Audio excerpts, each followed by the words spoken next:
നമ്മൾ കുറച്ച് ദിവസങ്ങളായിട്ട് നോക്കിക്കഴിഞ്ഞാൽ ആനി എപ്പോഴും ഏറി തന്നെയായിരുന്നു. കുറച്ച് മുമ്പ് ഇതേ കണക്കുണ്ടെങ്കിൽ ഒരു പ്രഖ്യാപനം അല്ലെങ്കിൽ ഇതേ കണക്ക് പറഞ്ഞിട്ടുണ്ടായിരുന്നു, സ്ത്രീകൾ എപ്പോഴും ഉണ്ടെങ്കിൽ പാചകമൊക്കെ പഠിച്ചിരിക്കണം, ഇല്ലെങ്കിൽ വേറെ വീട്ടിൽ പോയാൽ അത് ശരിയാവത്തില്ല എന്നുള്ള രീതിയിലൊക്കെ പറഞ്ഞിട്ടുണ്ടായിരുന്നു. ആ സമയത്തുണ്ടെങ്കിൽ അതിനെടുത്തിട്ട് ആനിയെ ഭയങ്കരമായിട്ട് ട്രോളി എയറിലാക്കിയിരിക്കുമായിരുന്നു. അങ്ങനെ ഇരിക്കുമ്പോഴാണ് ഇപ്പോൾ ലേറ്റസ്റ്റ് ആയിട്ടുണ്ടെങ്കിൽ ആനിയുടെ മോനുണ്ടെങ്കിൽ ഒരു യൂട്യൂബ് ചാനൽ തുടങ്ങിയിട്ടുണ്ടായിരുന്നു. അതിനകത്തുണ്ടെങ്കിൽ ഇതിനെപ്പറ്റിയുള്ള കാര്യങ്ങളൊക്കെ സംസാരിക്കുന്നുണ്ട്. അത് അമ്മയെ അടുത്തിരുത്തിയിട്ടാണ് എല്ലാം സംസാരിക്കുന്നത്.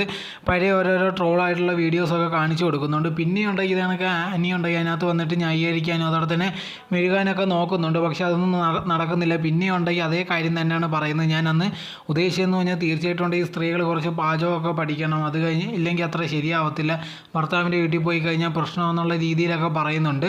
പിന്നെയുണ്ടെങ്കിൽ അവരുണ്ടെങ്കിൽ അങ്ങനത്തെ ഉള്ളൊരു ചിന്താഗതി തന്നെയാണ് നിൽക്കുന്നത്. അതിലൊരു മാറ്റവും ഇല്ല. കുറച്ചെങ്കിലും അറിഞ്ഞിരിക്കണമെന്നുള്ള രീതിയിൽ ആണ് പറയുന്നത്.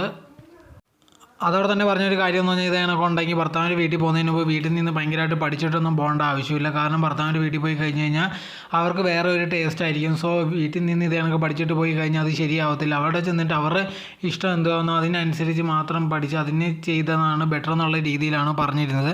സോ എന്തായിരുന്നാലും ഇത് പിന്നെ ന്യായീകരിച്ചുകൊണ്ട് തന്നെയായിരുന്നു ഈ വീഡിയോയിലും പറയുന്നത്. പക്ഷേ മോനുണ്ടെങ്കിൽ നല്ലൊരു രീതിയിൽ തന്നെ ഉണ്ടെങ്കിൽ അതിന് മറുപടിയും കൊടുക്കുന്നുണ്ട്. അങ്ങനെ അതിൻ്റെ ഒന്നും ആവശ്യമില്ല, വേണമെങ്കിൽ രണ്ടുപേരും ഉണ്ടാക്കി കഴിക്കട്ടെ എന്നുള്ള രീതിയിലൊക്കെയാണ് പറയുന്നത്.